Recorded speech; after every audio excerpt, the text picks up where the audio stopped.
Ser podcast.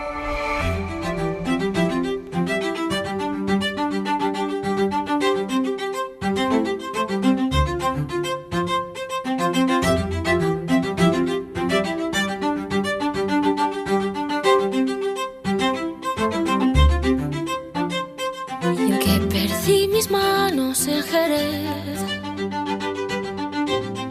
y mis ojos en Roma.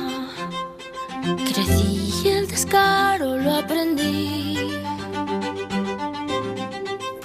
por Barcelona. Perdí mi lengua en París, mi tiempo en L.A., los hills en Milán, la sonrisa en UK, pero mi corazón nunca ha sido mío, yo siempre lo doy. Coge un trozo de mí, quédatelo pa' cuando no estés, seré tu reliquia. ¿Qué tal? Muy buenas tardes. Abrimos la ventana de este martes 31 de marzo, hoy con Luz Sánchez Mellado. Hola Luz, buenas tardes. Hola, con Pepa Blanes, jefa de Cultura de la cadena SER. Pepa, ¿cómo estás? ¿Qué tal? Anoche estuviste en el primero de los 8 conciertos que Rosalía va a dar en España, que es en realidad, yo diría, la que está marcando los pasos esta Semana Santa. Sí. Ni profesiones, ni... Bueno, con todo el respeto, ¿eh? Pero Rosalía es Rosalía. Todos los periódicos, los informativos, los programas de radio, estamos hablando de ella y con razón, ¿no? Sí, la verdad es que fue un espectáculo de los que pocas veces tienes la sensación de haber visto algo que sea completamente perfecto, tan perfecto que abruma, porque dices, no se le va ni una nota, tiene una calidad vocal increíble. Yo fui un poco cansada porque es verdad que habíamos asistido a quizá un proceso mediático muy grande, ¿no? Con el concierto nos habían spoileado cómo era cada canción que iba a cantar con los conciertos previos en Lyon y en el resto de ciudades francesas, y sin embargo es que por mucho que sepas, por mucho que esté tan medido, que es un show completamente medido, es impresionante. La verdad es que es un show completo, casi más pensado como una ópera pop, podemos decir, donde hay 4 actos, descansos entre ellos, muchísimos guiños religiosos a la Semana Santa, al éxtasis, pero también a la carne, que eso está bien. Y después también guiños con los fans. Yo creo que hace una cosa muy interesante, que es pasar por muchas emociones. Entonces ella misma se emociona, hay momentos esplendorosos donde la voz, donde ponen los pelos de punta, pero luego hay juegos de humor, pone un confesionario donde sube a alguien para hablar mal de su ex. Ayer fue Esti Quesada, ¿no? La pringada, entonces pues el espectáculo estaba garantizado con las dos. Luego sube a los fans, tiene como guiños también dados al humor. Y luego pues había muchos VIPs por allí, pero tenemos que confirmar que no es Ethan Hawke. No es Vamos Ethan a Hawke. decirlo continuamente en la cadena SER, no era Ethan Hawke. Es un bulo. Marc Amorós, buenas tardes.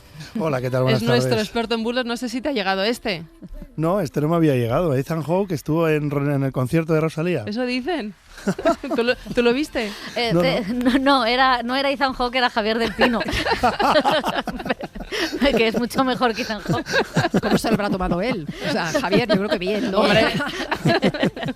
¿Y tú no estuviste? No tienes pendiente? estuve. Además, para mi pesar, porque no pillé entradas, y en el periódico, en El País, está todo el mundo como loco mendigando entradas, pero por supuesto es absolutamente imposible. Pero sí, yo conocí a Rosalía, fíjate, hace muchísimos años, cuando empezaba en una fiesta de la revista Icon, que le daban un premio, y estaba en el backstage totalmente... A mí me sorprendía muchísimo la capacidad que tenía de creerse a sí misma, o sea, en el mejor sentido de la palabra, en saber que estaba haciendo algo trascendente. Desde su vestuario, que me acuerdo que en aquella época iba vestida de María Que, una diseñadora española, tenía absolutamente la puesta en escena garantizada, y estoy hablando de cuando todavía no era Rosalía, pero era la otra Rosalía. La Rosalía nuestra era Rosalía de Castro, y lo sigue siendo. Pero es verdad que se ha hecho con ese hueco, lo ha creado y lo ha ocupado, ¿no? Y bueno, evidentemente a unos gustará más y a otros gustará menos, pero no se puede negar ni el talentazo, ni la inteligencia, ni la estrategia estrategia de esta chica. Claro que sí. Y como todos los grandes personajes, los que están de actualidad y son influyentes, Marc, Rosalía ha sido víctima de bulos. Por ejemplo, una noticia falsa que la relaciona con las criptomonedas. Bueno, es que al final todos los famosos o famosas de gran alcance acaban siendo caras de noticias falsas que se utilizan para generar timos o estafar a la gente.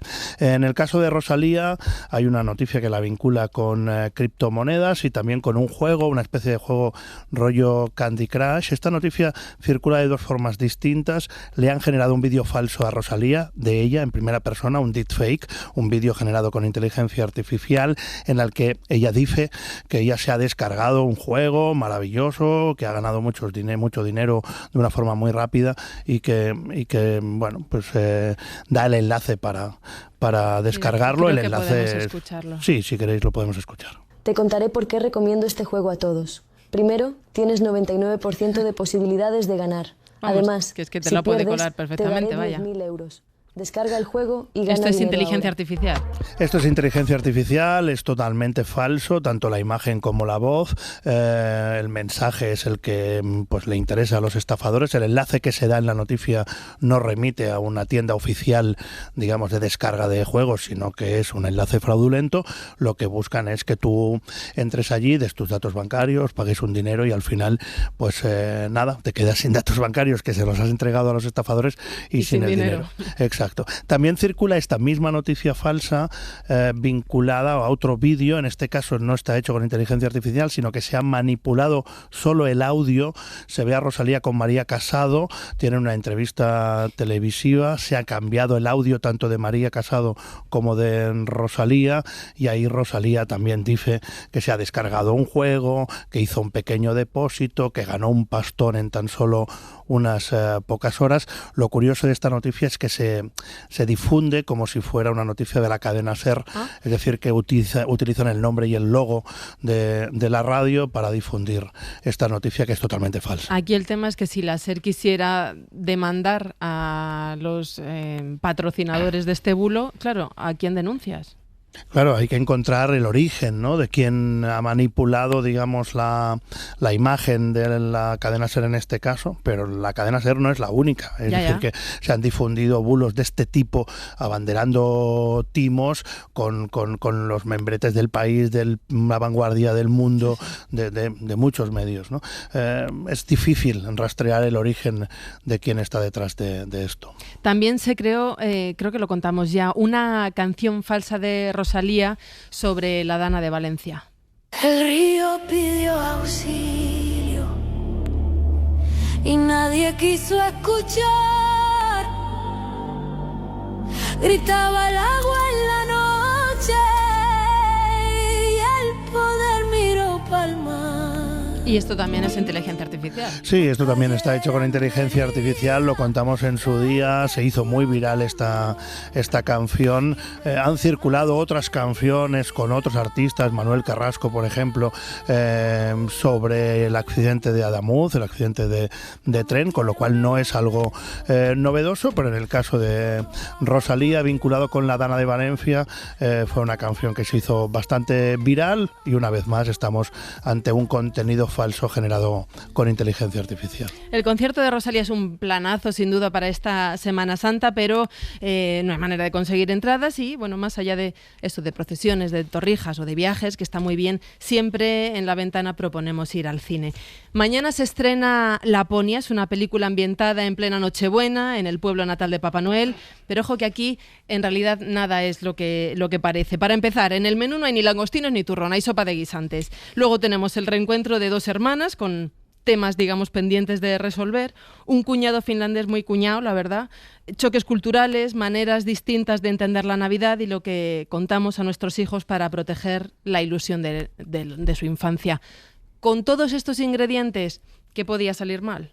Vosotros os habéis criado en un país donde la trampa y la mentira son la base de la sociedad. Lo que ha pasado hoy, por ejemplo, responde perfectamente a este patrón. Mira, Olavillo podría estar gritando muchísimo esta noche. Sí, es que eso también es muy vuestro. A ver, Mónica, coger distancia y poner sobre la mesa aspectos contradictorios de nuestra sociedad, tampoco me parece motivo para ponerse a la defensiva. ¿Qué fue de aquella choni que discutía a gritos con todos sus novios? ¿Qué significa choni? Que tenía mucho carácter. No he dicho ninguna mentira, los españoles son así. Mira, no sé cómo somos los españoles, pero me tienes hasta el coño ya. ¿Qué? ¿Esto lo entiendes o lo tienes que buscar en la RAE? Pero es que estamos hablando de este tema como si fuera lo de tirar una cabra por un campanario. ¿Es lo hacéis en España? No lo hacemos. ¿De qué hablabas? De nada. ¿Tú cómo lo sabes? ¡Déjame pasar! ¿Qué te pasa? Mira, ¿qué te pasa? Tú no me conoces. Que yo parezco ermita, pero soy catedrático. Esta tarde se asoman a la ventana David Serrano, director de Laponia, y Natalia Berbeque, una de sus protagonistas. David, Natalia, buenas tardes. Buenas tardes. ¿Cómo estáis? A ver, lo primero y para que nadie se lleve a equívocos. La película se estrena mañana, pero no es una comedia navideña al uso, ni un plan apto para todos los públicos. Para evitar confusiones y reclamaciones, ¿quién debe ir al cine y quién no? Los niños a partir de qué edad? 11, 10. ¿Pero por qué dices a partir de una Bueno, edad? los niños que ya saben ¿Qué cosas. edad tienen ilusión? Más o menos. Es que me da miedo que vaya un despistado. Sí. No. Mira, si con 12 años todavía estás despistado, también va siendo hora ya de que abras los ojos con a la 12 vida. años a mí me dure todo. Es una Los niños prolongación tienen- esto de la película. Claro, lo es. Oye, además os habéis reencontrado después de un montón de años, porque vosotros ya habíais trabajado juntos. Dilo. A ver. Que a Natalia le molesta que diga la cantidad de años que han pasado. Tantos años. 24 años. 25. Quitar uno no vale para nada. 25 Pero años. también sí. puntualizo que era cuando ya tenía 17. Claro. No habéis nacido ninguno de No los dos. habíamos nacido. ¿Hiciste al otro lado de la cama con 17? Más o menos. Casi. Sí. 18. ¿Y cómo ha sido este reencuentro? Muy bonito, la verdad. Habíamos coincidido en teatro haciendo la función 2+2 hace relativamente poco, ¿no? Sí, en el 2019, una cosa así. Y la verdad es que trabajar con David es como si no hubiera pasado el tiempo. O sea, Sigue siendo igual de inútil. no, aparte de que está exactamente igual, su manera de trabajar sigue siendo de un cariño y de un cuidado, es súper exquisito a la hora de trabajar y bueno, y es que ama al actor, entonces eso es un placer para cualquiera. Decíamos que Laponia nos presenta a dos hermanas con diferentes maneras de ver la vida, que se reencuentran ya con sus maridos e hijos en Laponia, donde vive una de ellas para celebrar esta Nochebuena. Y todo estalla por los aires cuando la hija pequeña de una hermana le cuenta al hijo de la otra un secreto infantil relacionado con la Navidad y muy bien guardado por sus padres. Ahí lo dejamos. Claro, se arma la marimorena, nunca mejor dicho. Mónica, el personaje que interpreta Natalia, milita, digamos, en el equipo de la ilusión, y que viva la Navidad y viva la magia, y todo lo contrario a su cuñado finlandés, Olavi, con el que pasa toda la película pues en ese pulso, esa disputa dialéctica. Yo no vivo de las ilusiones, yo vivo de la realidad. Olavi, que me digas esto tú, que te dedicas a crear juegos. Pero un juego no es una ilusión. Eso es mentira. No. Mira esto. A ver, ¿dónde lo has dejado? Que te lo voy a demostrar. Tu juego.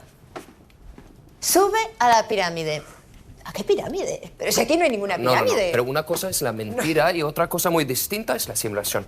Te Muy enseño. bien. A ver. Mira, este juego tiene reglas y los jugadores tienen que seguirlas y cumplirlas para participar en el juego. Muy bien.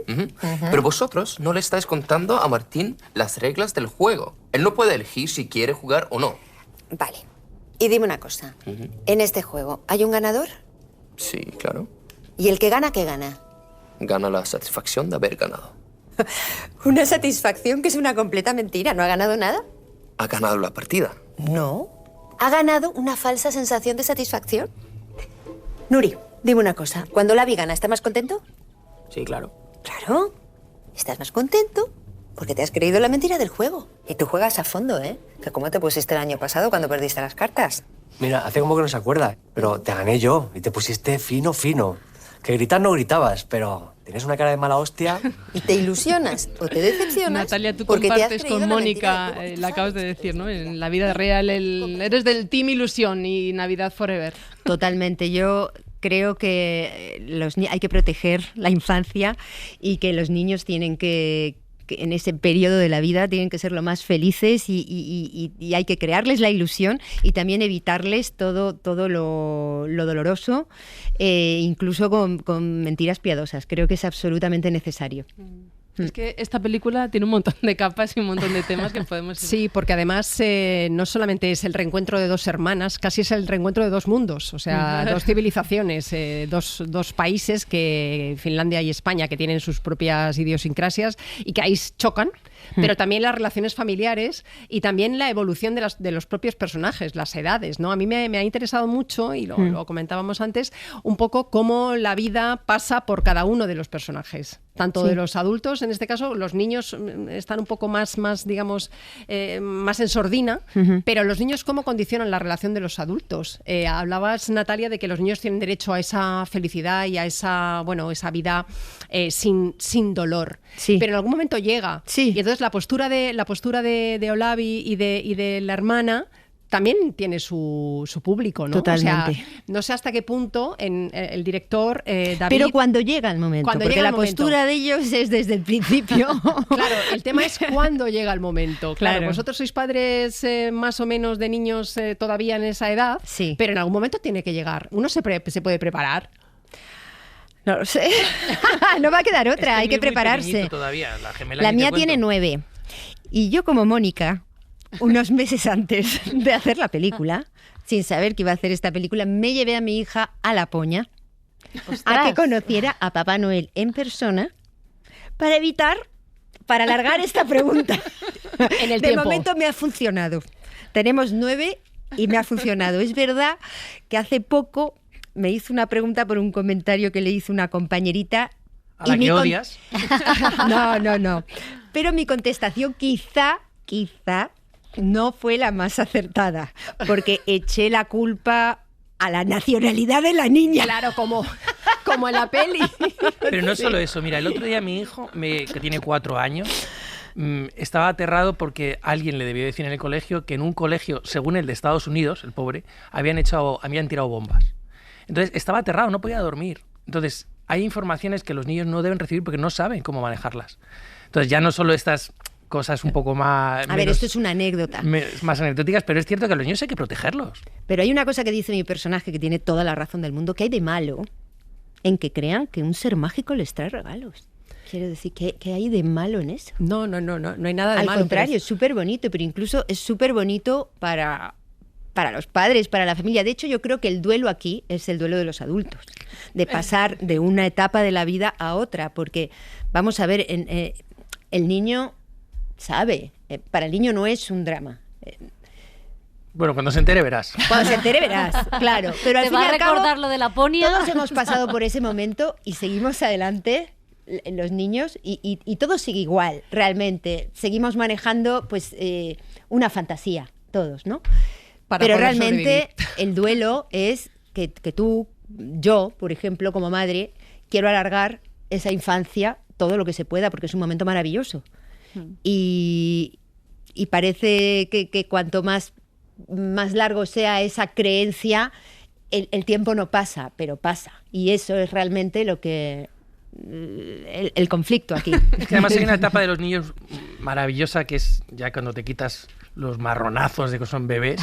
Desde los 2-3 años hasta los 12-13 años, esos 10 años son increíbles. O sea, es la mejor etapa de un chaval, porque ya empieza la preadolescencia, que tú sabes de lo que hablo. Sabemos. Y ya la adolescencia te puedes volver loco. Y claro, yo he trabajado con niños que durante muchos años no era su padre, pero era una especie de hermano mayor, con los niños de Billy Elliot, con los de Gris, con las niñas de Matilda.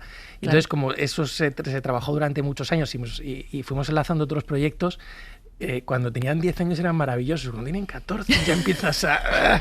y cuando llegan a 16, 17, te quieres pegar un cabezazo. Pero ahí hay unos años, que lo dicen en la película, que son unos años tan maravillosos que no quieres que se acaben. Claro. Y luego, claro, al hilo de esta mentira se contraataca con otra mentira, la otra familia, y la verdad es que la película se convierte en qué consideramos mentira, qué consideramos necesario contarnos o qué mentiras consideramos necesarias contarnos para poder vivir en comunidad o seguir viviendo juntos. Y eso también, esta película así que entre 4 personajes acaba haciendo grandes reflexiones sobre la convivencia en ese sentido, ¿no? En Sí, el sentido porque de las incluso mentiras. lo que le dice Natalia a su hermana es: tú has estado también viviendo una mentira, no me vengas aquí con que nosotros estamos mintiendo a nuestro hijo, porque tú llevas mintiéndote a ti misma y te has creído tus propias mentiras durante años para quedarte aquí mientras yo estaba cuidando a nuestro padre, ¿no? Entonces sí que el texto es que es muy interesante. A mí cuando me lo mandaron, fue un alivio, porque cuando me mandan generalmente comedias que me ofrecen suelen ser unas patochadas increíbles, y de repente encontrarte un texto que es divertido, que era interesante, que hablaba de temas importantes, que los personajes no eran tontos, y lo que hicimos nosotros en los ensayos fue intentar llevar eso un poco más al extremo y que no hubiera ningún tipo de parodia, ni en la pareja española, que fueron los típicos paletos que van al norte de Europa, y que los del norte de Europa tampoco fueran unos sádicos casi con los chavales, sino que sus argumentos tuvieran peso. Yo muchas de las cosas que dice Olavi, el cuñado noruego, las compro absolutamente. Yo también. Es que te hace reflexionar, claro. Sí, porque son muy lógicas. Te vas realidad. poniendo en el lugar de todos en algún momento. Te sientes reflejado con cada uno de los personajes. Esto es una adaptación de una obra de teatro, ¿no, David? Sí, de Marc Angeletti y Cristina Clemente, y ellos mismos escribieron en el guión de la película. Una obra que ha tenido muchísimo éxito. Estuvo aquí como 3 años en Madrid, en Barcelona también hasta un montón de tiempo, y la han vendido creo que a 15 países. Un texto que va a viajar un montón además. Sí, porque habla un poco de todos nosotros, ¿no? Claro. Hablábamos del cuñado finlandés y Laponi exprime esa mezcla de nacionalidades de los personajes para abordar cuánto de sesgo cultural hay o no a la hora de mentir o de decir una mentira piadosa. Vamos, que si es algo universal y propio del ser humano, o si se puede hacer algún tipo de ranking de qué nacionalidad miente más que otra. Yo sospecho que la diferencia entre vuestra idea de la magia y la mía puede ser un tema de idiosincrasia de país. Es que no sé a qué te refieres, Olavi. Pues lo que quiero decir es, hay genética de país, ¿no? Y vosotros os habéis criado en un país donde la trampa y la mentira son la base de la sociedad. Hombre, Olavi, vas un poco fuerte ya, ¿eh? Pues no os lo toméis como nada personal, de verdad. A mí me dice cosas de estas todos los días. Hija, pues qué agradable. No, porque a él le encanta como buscar las diferencias culturales. Y no, tendríais que escuchar cómo habla de los suecos. No empiezo. Y ya ves cómo habla el castellano, es que no ha parado hasta conseguir la perfección, tío. Así. Pero, a ver, de verdad, no me invento nada si digo que en vuestro país ser un mentiroso puede incluso ser un acto heroico más que un problema. ¿Perdona? No puedes discrepar. Eso es así. Mira a Ramón, por ejemplo. ¿Yo? Sí, tú. ¿Qué pasa con Ramón? ¿Yo qué? Es que el personaje de Olavi piensa que mentir en España es casi un deporte nacional, pero luego se descubre que él ha mentido, por lo menos ha contado una cosa o no le ha contado una cosa muy importante a su propia hija, y esto, claro, nos pone a todos frente a un espejo, ¿no?, de nuestras propias contradicciones. No solo mentimos a los demás al final, ¿no? También eso te hace reflexionar sobre lo que nos contamos a nosotros mismos. Sí, claro. De hecho, las peores mentiras yo creo que nos las contamos a nosotros mismos, porque aceptar algunas cosas es complicado, claro. Es como qué mentiras son válidas, ¿no? Hay mentiras que sí y otras que no, según para quién. Claro, hay gente que se engaña mucho a sí mismos, ¿eh? Mucho. Bueno, en cierta manera Olavi tiene razón. España es la patria del pícaro, del mentiroso y del corrupto. O sea, en ese sentido, ¿no? Lo que pasa es que no gusta que porque te lo diga. Olavi no ha viajado a otros países que no voy a mencionar porque ahora ya no se puede hacer ningún chiste con nada, pero se me ocurren 2 o 3 que... Sí, que estamos a bueno, la par. pero luego las series nórdicas han demostrado que esconden en el sótano, por así decirlo, esas mentiras, ¿no? Es que yo creo que la mentira es una condición del ser humano, ¿no? Que es necesaria, además, para sobrevivir. ¿Conocéis en la vida real a compañeros, padres que piensan como Olavi? ¿No? Mejor decir no las tan cosas radicalizados tal y como son. en el Yo sentido sí, de... yo sí. Sí. Sí. Y es un tema. Es un tema sobre todo cuando hay niños. Claro, de no contarles ninguna mentira y... Bueno, el niño, mi hijo, en la peli, sabía perfectamente la verdad. ¿Ah, sí? Hombre, lo estuvo soltando en el camerino, que yo tuve un momento que yo dije, menos Pues yo mal seguía que no haciendo me imbécil traje a con la él. niña al No, vamos, decía... ¡No existe, no existe! Ah, pues no me y enteré, la yo seguía niña, hablando con él y yo como- pensando, ¡ay, la niña! ¡Ay, la niña! Y la madre no le decía nada. La niña era muy lista. Pero la niña también sabía todo. O sea, que no les habían contado absolutamente nada. Yo creo que saben más de lo que dicen y nos hacen pensar que creen. No, la y madre eso es estaba otra delante frase, y, claro. y no te creas que en ningún momento dijo, oye, calla, que hay otros niños delante. Esa es otra fase. No, y luego no, está no. la amenaza de, bueno, pues lo buscamos en internet. Claro, Porque es que si hoy- lo buscamos en internet yo es creo que si claro, le pregunta Alexa... hoy los padres, claro, lo tienen más, no sé, más fácil o más difícil para lidiar con preguntas complicadas. Yo creo que más difícil. Más difícil. Yo lo que antes yo le preguntaba algo a mi padre y eso se quedaba, era palabra divina. No había otra manera de encontrar una explicación. No me iba a ir al tomo de la enciclopedia, que es lo que teníamos en casa para encontrar información. Yo sí que me iba al tomo de la enciclopedia. Sí, yo también, pero... Claro, ¿te acuerdas Pero que había esa no iba a venir, de esa colores? respuesta- No, pero había enciclopedias de colores. La última era negra y era preguntas para los padres y educadores. Y era la que realmente nos interesaba, porque ahí estaban realmente las Ahí estaba el respuestas tomate, ahí interesantes. estaba- Claro, sí, ahora está todo en Google. Sí. Oye, ¿y rodasteis de verdad en Laponia?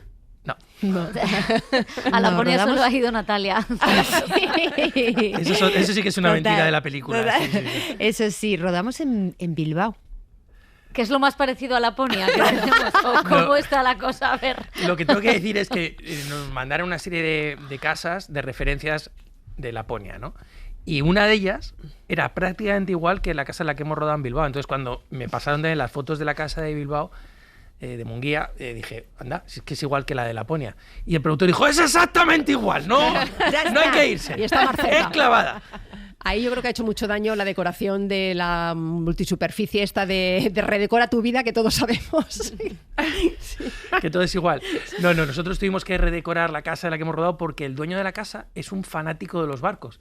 Entonces tenía toda la casa llena de maquetas de barcos gigantes. Gigantes. Y entonces tuvimos que cambiarla, pero sí que es cierto que toda esa madera, el cristal, eran prácticamente igual que casas de Laponia. Y era un poquito más caro irse a Laponia que rodar en Bilbao. Claro, y eso es significativa la que menciones la casa, el cristal, los pasillos. Es una casa muy grande, porque al final es una película en la que son 4 personajes, que recuerda un poco a un dios salvaje en algunos aspectos, pero que claro, para un director y para unos actores, esas dinámicas de cómo mover la cámara, de cómo dar dinamismo a lo que al final no deja de ser una discusión gigante, bueno, pues eso también la casa tiene que ayudar. No sé cómo fue la planificación y la coreografía con todos los actores. Mira, evidentemente, si haces una peli así tienes el miedo de que te quede claustrofóbica, que para el espectador sea aburrido visualmente, estar siempre en el mismo espacio. Entonces, bueno, lo primero es intentar moverlos por la casa con lógica. Que tampoco sea un disparate que se muevan, porque de hecho cambiamos una cosa, ¿verdad? Que si iban una vez a la cocina, decíamos, ¿por qué se van a la cocina? Si están hablando, para movernos Si el vino nosotros, no está en la cocina. Entonces, si te da miedo hacer una película de 4 personajes que hablan, pues no la hagas. Pero no intentes convertir una película de 4 que hablan en un thriller con persecuciones, porque es ridículo. Entonces, partiendo de ahí, sí que intentamos eso, que tuviera un poquito de movimiento la casa, que se fueran moviendo por las estancias, y nos ayudaba mucho que tuviera cristal la casa porque tenía mucha profundidad. También nos complicó mucho la asistencia porque el director de fotos se volvió loco con los reflejos. Claro, y luego yo lo que es mucho tiempo de noche. Toda la película. Todo.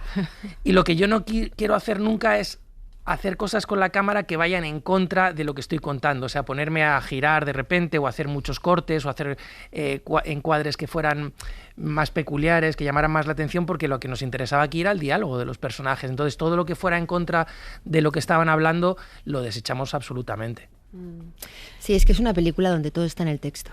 Es una película de actores, realmente. Entonces, ponerte a hacer virguerías no tiene mucho sentido, está todo ahí. Hace unos días comentamos un informe anual sobre el índice de felicidad en diferentes países, en 140 países de todo el mundo. Y el primero es... No. Este no. El primero no. España está en el puesto 38, sí, efectivamente. 40 y tantos. 38. Pero el primero Finlandia. es Finlandia. Sí. ¿Vosotros qué habéis grabado en Laponia que sea Bilbao? Pero eso es porque está Papá Noel ahí. Pues cuando lo leí yo no daba crédito. O sea, no sé, no entendí nada, porque además es un país en el que pasan semanas y semanas sin ver el sol. Madre mía. Ya, pero Y hay para ellos suicidios eso no por es un ninguna tubo también. complicación. Y hay suicidios también Pero por un tubo. bastantes. Entonces Sí, sí. no sé qué entienden por felicidad. También habría que preguntarse qué se entiende Claro, por ¿qué es la felicidad en una felicidad? latitud y en otra, ¿no? Es que creo que esos índices de felicidad los hacen en relación Una cosa a distintas económica cosas raras, también, sí. de bienestar Sí, económico sí, y demás evidente. también, pero es verdad que siempre Del salen estado los de primeros bienestar, sí. de satisfacción con la sanidad, con la educación y demás, y quizá no tanto con las Claro. emociones. Bueno, en España ni tan mal, entonces. Hombre, yo la verdad es que prefiero vivir aquí que en Finlandia. también, la verdad que sí. No La tengo verdad muchas que ganas sí. yo de irme a Finlandia, ¿no? Mañana se estrena en los cines Laponia, repetimos, no para ir con niños muy pequeños, pero es muy recomendable para el resto, para pasar un buen rato, para reírse, para reflexionar sobre un montón de cosas de la vida en la que cualquiera, la verdad, nos podemos sentir identificados. David Serrano, Natalia Berbeque, muchísimas gracias por Muchas gracias. asomaros a la ventana. Un abrazo. Gracias.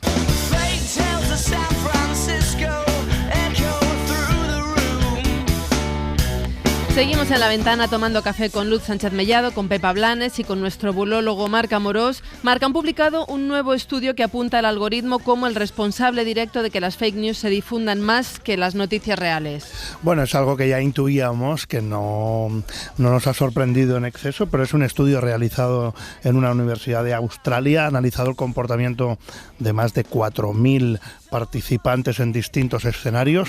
Les pedían, por ejemplo, que eligieran alguna noticia, había noticias reales y otras falsas, que eligieran una para crear un mensaje que les sirviera para captar la atención de la gente y para intentar generar conversación a través de este mensaje. La conclusión del estudio muestra que sin que medie ningún algoritmo, las personas del estudio, más que tender a elegir noticias falsas, lo que hacían era elegir noticias verdaderas. Les parecían más creíbles y les parecían que les podría generar mucha más confianza si las compartían. Así que el algoritmo, según este estudio, tiene mucho que ver a la hora de, digamos, difundir y viralizar noticias falsas. En Estados Unidos, la organización fundada por el secretario de Salud, por Robert Kennedy Jr., difunde la idea falsa de que la Wi-Fi es peligrosa para la salud. Sí, volvemos a las conspiranoias muy típicas en Estados Unidos y en el sistema de salud. Pues bueno, toda la radiación inalámbrica, que se le llama así, bueno, es pasto de bastantes bulos y noticias falsas. Ahora esta organización se llama Children's Defense, está creada por Robert Kennedy Jr., que ahora es el secretario de Salud de Trump. Bueno, usa una encuesta online que se ha hecho en torno a 3.400 participantes. Se les preguntaba si se creían sensibles a la radiación inalámbrica y si creían que eso les afectaba a la salud. Bueno, un 12,6% en esta encuesta online dijo que sí, que lo creía, y a partir de ese dato ellos están haciendo, digamos, campaña y afirmando que la Wi-Fi, entre otras señales inalámbricas, pues son peligrosas para la salud. Insisto, no son datos científicos comprobables, ni las enfermedades que la gente dice en esta encuesta que cree tener no están diagnosticadas, sino que simplemente sensaciones, opiniones que tiene una gente que ha participado en una encuesta online. Los periodistas estadounidenses hablan del método de desinformación que tiene la Casa Blanca, ¿no? Tiene una fórmula. Bueno, es que esto es maravilloso porque al final la desinformación se ejecuta desde el poder con fórmulas cada vez más sorprendentes. Esto es algo que si lo viéramos en alguna serie tipo Years and Years o otras series de estas distópicas sobre poderes autoritarios o gobiernos autoritarios, nos sorprendería y nos parecería casi un chiste, ¿no? Pero está pasando en Estados Unidos. La secretaria de prensa y todo el equipo de comunicación del gobierno Trump, cuando se les pregunta por alguna afirmación que el presidente ha dado y que no es correcta o que es deliberadamente engañosa o falsa, responden siempre con la misma coletilla. Siempre empiezan diciendo, Trump tiene razón en esto. Y luego nos dan una explicación un poco vaga, nos responden con otros datos o colindantes que no, refutan al dato original que ha dado Trump, ¿no? Por ejemplo, Trump puede decir, Estados Unidos ya no tiene inflación. Cuando se le pregunta a la portavoz voz de la Casa Blanca por esta afirmación falsa. Ella dice, el presidente tiene razón, los días de la crisis de inflación que dejó Joe Biden han terminado. Desde que Trump es presidente, la inflación se ha mantenido en una tasa estable del 2,3%. Bueno, claro, tener una inflación del 2,3% es tener inflación, no es no tenerla, ¿no?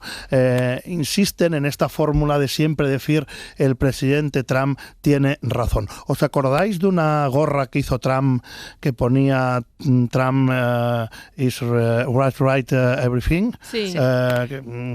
Tenía razón en todo. Bueno, esa gorra ahora ya se ha convertido en un mantra que usan los jefes de prensa de la Casa Blanca para nunca llevarle la contraria al presidente. O sea, el argumentario es Trump tiene razón. Y, sí, eso es como un muro. Exacto. Es que ya no sé cuántos años llevamos diciendo que es que la realidad se lo pone muy difícil a la ficción. Sí. Madre mía.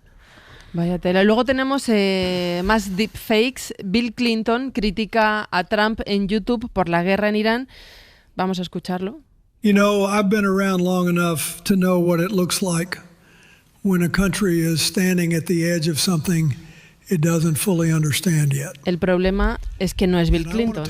No es Bill Clinton. Estamos en las mismas que antes comentábamos con Rosalía. Es un deepfake, es un vídeo generado con inteligencia artificial, suplanta la identidad de Bill Clinton, su imagen, su voz. Llegan a circular hasta 144 vídeos hay contabilizados de Bill Clinton criticando a Trump por la guerra de Irán. Solo en YouTube están circulando estos 144 vídeos. Acumulan ya más de 11 millones de visualizaciones.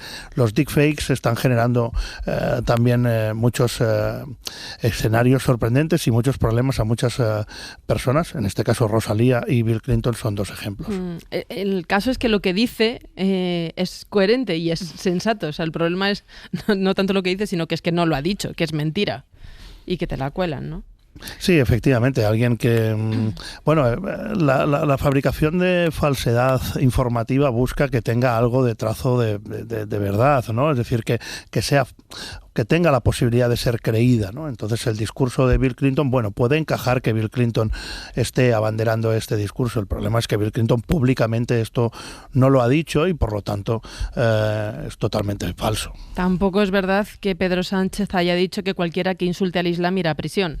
No, y esto también se ha hecho muy viral esta semana, sobre todo en X, también en Facebook, en Threads y en TikTok. Esta noticia se ha hecho bastante viral. Dice que Pedro Sánchez afirma que cualquiera que insulte al Islam o que publique mensajes ofensivos contra el profeta Mahoma se enfrentará a una pena de 5 años de cárcel. Volvemos a un mensaje emocional, de rápida respuesta, que genera o una adhesión o una indignación, y eso provoca, digamos, o facilita que sea muy viral. En relación a la guerra en Oriente Próximo o a la agenda que Israel está llevando a cabo bajo el paraguas de la guerra con Irán, hoy estamos contando los planes de Netanyahu para demoler todas las viviendas en las localidades libanesas fronterizas, como ha hecho ya con Gaza, y la legalización de la pena de muerte por ahorcamiento para los palestinos condenados en tribunales militares por actos que ellos llaman de terrorismo, como por ejemplo tirar piedras contra los militares. Bueno, hoy preferimos ahora en La Ventana quedarnos con el testimonio desde Jerusalén de Salam Youssef, que es una trabajadora de Médicos Sin Fronteras.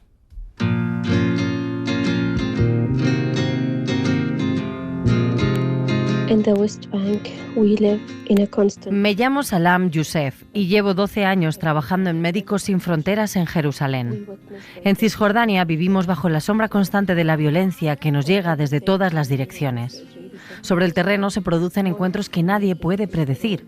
Soldados israelíes presentes a cada paso y colonos que se desplazan por las carreteras con una sensación de poder sin límites, a veces atacando a cualquiera que se cruce en su camino sin previo aviso, a menudo bajo la protección del ejército.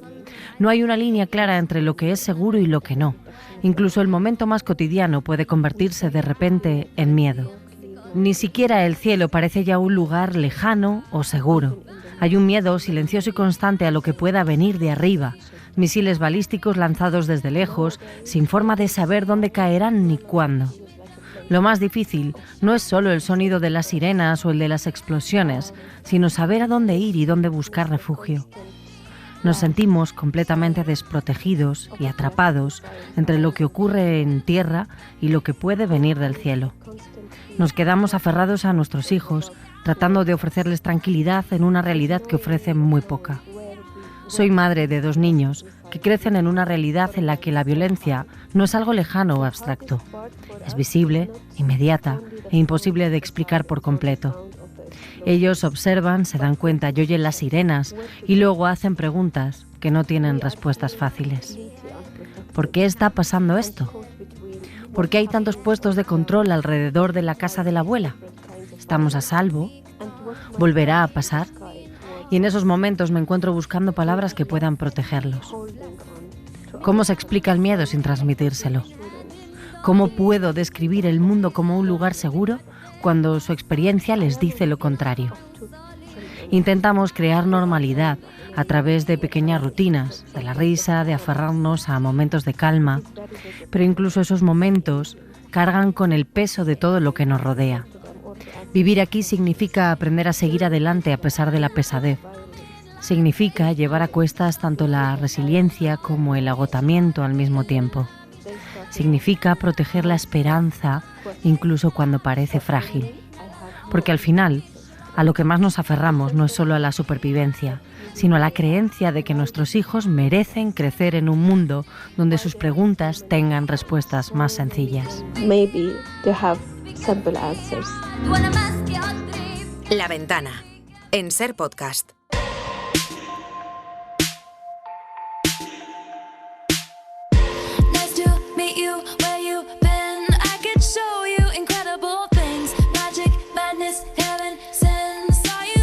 El tema que vamos a tratar en los próximos minutos es apasionante y sé que os va a interesar mucho. Luz, Pepa, Marc, porque es que toca todo, las conspiranoias, lo cinematográfico. Javier Ruiz Martínez, buenas tardes. Hola, ¿qué tal? Sigue avanzando la cuenta atrás para el despegue del primer viaje tripulado alrededor de la Luna en más de 50 años. Mañana se lo vamos a contar aquí en un especial sobre todo esto, sobre la misión Artemis 2. Pero hoy, mientras se está pendiente de cómo la NASA prepara el cohete Orión, has hablado con Pedro Duque. Sí, le he propuesto un viaje similar al del Artemis para que nos cuente, él que lo ha vivido, porque él ha subido 2 veces al espacio, qué se siente en el despegue, cuando ya estás en órbita, qué se siente en la reentrada, más de 20.000 kilómetros por hora. Lo más sorprendente de Pedro Duque para mí, sin duda, es la tranquilidad con la que habla. A veces, probablemente demasiada para la radio. Pero bueno, teniendo en cuenta que se montó 2 veces en 2 cohetes para ir al espacio, no es una persona con miedo. El pánico es lo peor que hay en la vida.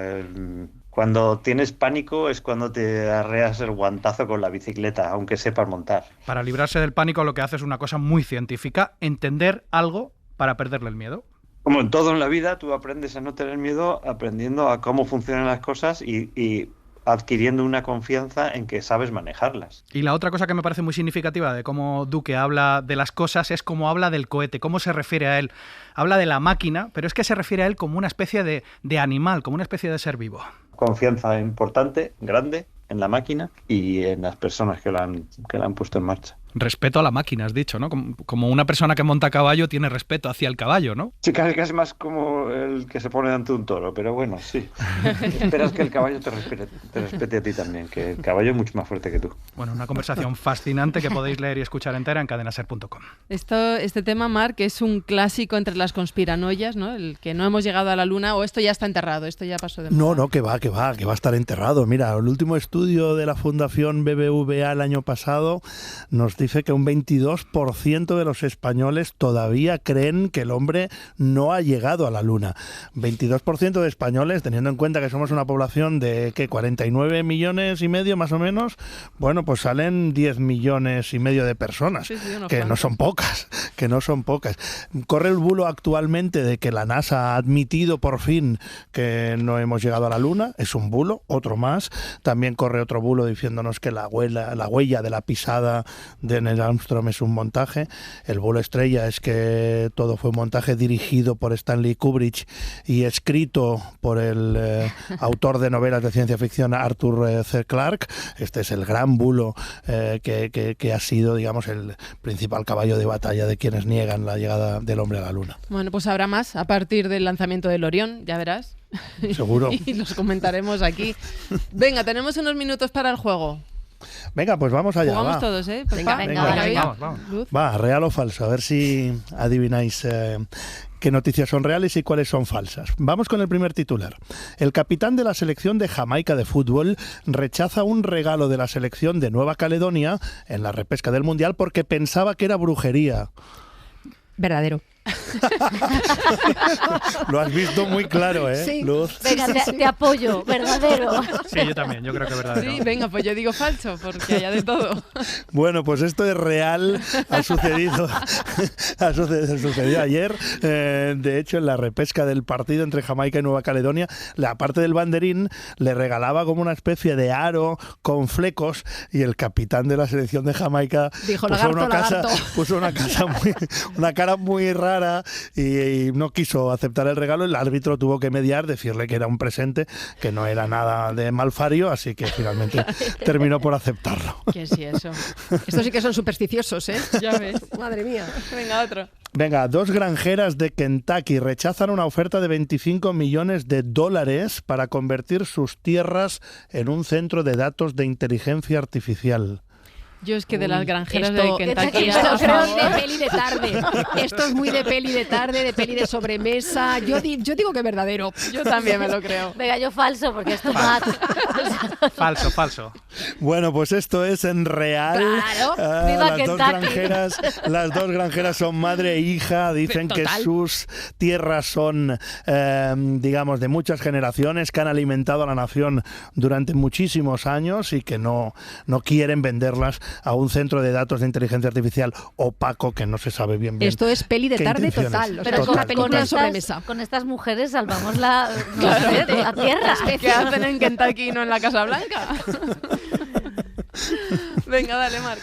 Venga, otro, va. Donald Trump pide el indulto para Tiger Woods en un mensaje en Truth Social después de su detención por conducir bajo los efectos del alcohol para que pueda concentrarse, dice Trump, para jugar en condiciones el próximo Masters de golf. Falso. Yo creo que falso. Falso, también. pero en 5 minutos puede ser verdad. Di la respuesta rápido. Bueno, esto es falso, pero puede ser real en un minuto, porque con Trump, bueno, todo es posible. Venga, una más rápido. Venga, otra más. Va, clonan un solo ratón más de 1.200 veces durante 20 años. Esta es verdadera, esta me la sé porque... Claro, eso es información privilegiada. Trampa. Me tendría que haber inhibido. Aquí. Claro, con H intercalada. Esto es información privilegiada. Lo contó Marina Fernández en la cadena SER. Correcto, esto es real, lo han hecho en una universidad de Japón, se saben los estudios, los resultados ahora, el estudio ha durado 20 años, han llegado a clonar el ratón hasta la generación 58. Y va mejorando. Y descubrir cuál es el límite de la Exacto, clonación. no, ha ido empeorando, Luz. O sea, los últimos clones ya nacían, pero no lograban sobrevivir. Nada. No se puede estirar el chicle tanto. Efectivamente. Pepa, Javi, Marc, Luz, muchísimas gracias. Un beso. Para no perderte ningún episodio, síguenos en la aplicación o la web de la SER, Podium Podcast o tu plataforma de audio favorita.